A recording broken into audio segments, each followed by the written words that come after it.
नमस्कार दोस्तों, मैं गोपाल राय, आपका अपना चैनल जीएसएस कंप्यूटर ज्ञान में आपका स्वागत है।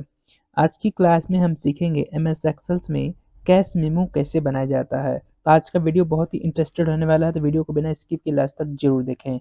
चलिए वीडियो को स्टार्ट करते हैं। चलिए मानिए सबसे पहले फर्स्ट ऑफ ऑल हम बात करते हैं कि हमने एक शीट बनाया हुआ है जिसमें हमने सीरियल नंबर दिया हुआ है, यहाँ पे डेट है और यहाँ पे हमारा कुछ पार्टिकुलर आइटम्स है। इस पर्टिकुलर आइटम को अगर हम मान लेते हैं कि यहाँ पे हम क्या कर रहे हैं, सेलिंग कर रहे हैं, तो जैसे मान लेते हैं कीबोर्ड की प्राइस अगर हमने यहाँ पे ले लिया 10 और उसके बाद हमने इसका रेट दे दिया क्या 200। तो इसका जो अगर यदि हम अमाउंट निकालते तो अमाउंट निकालने के लिए क्या करेंगे, हम फॉर्मूला लगाएंगे। सबसे पहले क्या करेंगे, फर्स्ट ऑफ ऑल क्या करेंगे, इक्वल टू लगाएंगे।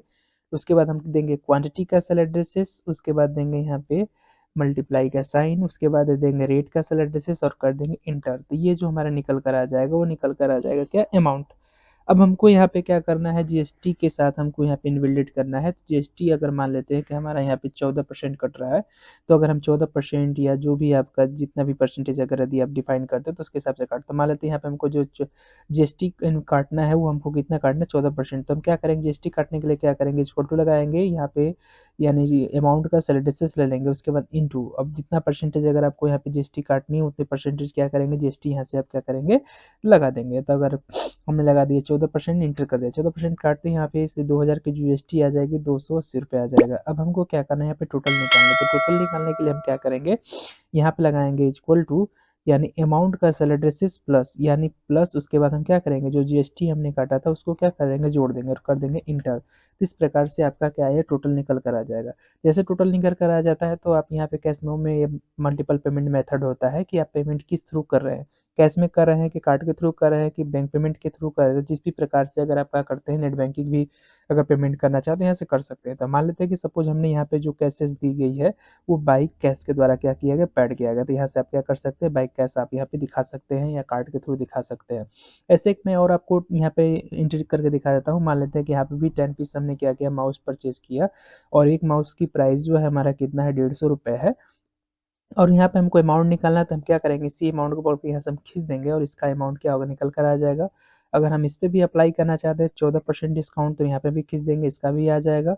और यहाँ से हम क्या करेंगे, पकड़ कर यहाँ से स्क्रॉल कर देंगे तो इसका ये भी अमाउंट आ जाएगा। तो ऐसे अगर आप प्रत्येक आइटम का अगर आप क्या करना चाहते हैं, यहाँ पे क्वांटिटी रेट फिट करके अगर निकालना चाहें तो बड़े आसान तरीके से निकाल सकते हैं। और यहाँ पे जो मेथड है हमने ये दिखा लिया। मान लें हमने यहाँ पे जो पेमेंट हमने किया, यहाँ से पेमेंट का जो मेथड है, यहाँ से क्या किस में पेमेंट कर दिया गया, बैंक में। तो इस प्रकार से आप क्या कर सकते हैं, बाई बैंक के द्वारा क्या कर सकते हैं, पेमेंट कर सकते हैं। तो इस प्रकार से आप क्या कर सकते हैं, यहाँ पे सारी एंट्री कर सकते हैं। अगर आप चाहो, जैसे मान लिया कि हमारे पास यही 10 आइटम्स, हमने हर एक पीस यानी हर एक आइटम हमको 10 पीस कर देना है, तो हमने 10 ले लिया। बट यहाँ पे हमने मान लिया पेन ड्राइव की जो प्राइस है, एक पेन ड्राइव जो हमको मिलता है वो 350 रुपये प्रति मिलता है।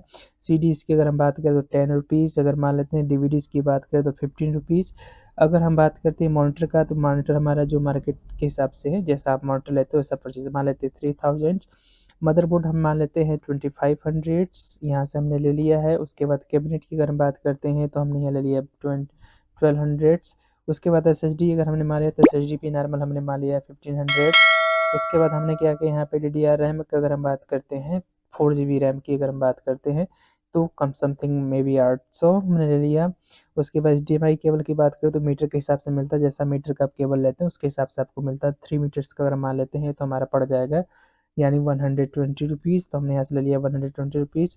और उसके बाद विजय केबल की बात करें तो 40 रुपीज़ या 60 रुपीज़ आपको मिलता है, प्रति ले सकते हो। तो यहाँ पे लेने के बाद जैसे हम यहाँ पे एंट्री कर देंगे, उसके बाद इसको पकड़ कर हम क्या करेंगे, स्क्रॉल कर देंगे। जैसे स्क्रॉल करेंगे यानी क्या करेंगे, पकड़ेंगे यहाँ से पकड़ कर स्क्रॉल जैसे खींचेंगे तो यहाँ पे सबका क्या होगा, अमाउंट निकल कर आ जाएगा।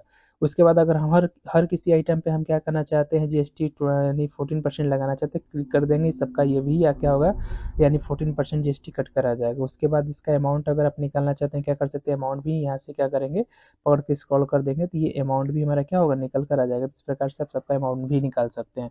अब यहाँ पे जिस भी थ्रू आप पेमेंट कर सकते हैं, जो भी पेमेंट आपका हो, नेट बैंकिंग हो, कार्ड हो, जो भी आप यहाँ पे क्या करना चाहते हैं, दिखाना चाहें, आप क्या कर सकते हैं, दिखा सकते हैं इस प्रकार से। तो हमने यहाँ पे बाई कार्ड्स कर दिया। तो इस प्रकार से जो भी पेमेंट का मेथड होगा आप उस प्रकार से यहाँ पे अप्लाई कर सकते हैं। तो जैसे ही अप्लाई करने के बाद आप क्या कर देंगे, यहाँ पे सबका आपका जो भी पेमेंट मेथड किए रहेंगे वो सबका आ जाएगा। अब बात आता है यहाँ पे सब टोटल का कि जो भी हमारे पास टोटल है, टोटल हमारा कितना पेमेंट निकला है, तो यहाँ पे हम क्या करना चाहते हैं, निकालना चाहते हैं कि टोटल हमने सेलिंग कितनी की हुई है, कैश यानी कैश मेमो का जो बिलिंग बनेगा वो कितने का बनेगा। तो यहाँ पे क्या करेंगे, इक्वल टू करेंगे, यहाँ फंक्शन लगाएंगे सम, क्या लगाएंगे, सम, ब्रैकेट्स ओपन करेंगे। ब्रैकेट्स ओपन करने के बाद हम क्या करेंगे, इस टोटल का क्या करेंगे, सेलेटेसिस दे देंगे, यानी पूरे टोटल का सेलेटेसिस दे देंगे, ब्रैकेट को कर देंगे क्लोज और कर देंगे क्या, इंटर। तो इस प्रकार से आपका ये टोटल अमाउंट निकल कर आ जाएगा। तो इस प्रकार से आप क्या कर सकते हैं, आप अमाउंट को निकाल सकते हैं। तो ये जो टोटल आपको देखने के लिए मिल रही है, ये टोटल कैश मेमो का डिज़ाइन है, किस प्रकार से कैश मेमो बनाया गया। इस प्रकार से आप आसान तरीके से क्या कर सकते हैं, कैश मेमो को तैयार कर सकते हैं। तो आज की क्लास में आपने सीखा कैश मेमो कैसे बनाया जाता है। अगर आपको वीडियो अच्छा लगा हो तो लाइक शेयर सब्सक्राइब करना ना भूलें। थैंक यू, धन्यवाद।